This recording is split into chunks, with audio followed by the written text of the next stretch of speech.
When the waste toner box becomes full, the symbol for replacing the waste toner box blinks and the message "Dispose of used toner" appears. Perform the following steps to replace a waste toner box. Open the waste toner box cover.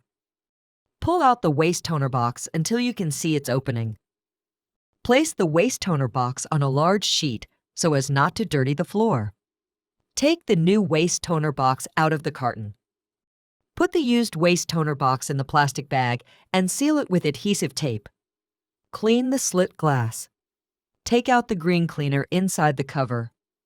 Hold the cleaner with the black part on the top of the cleaner upwards. Insert the cleaner through the service hole of each color developer unit to clean it.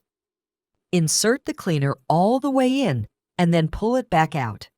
Repeat 3 times for each color. Attach the cleaner with its top on the right and its holding side on the left. Push a new waste toner box into the slot until it stops. Close the waste toner box cover.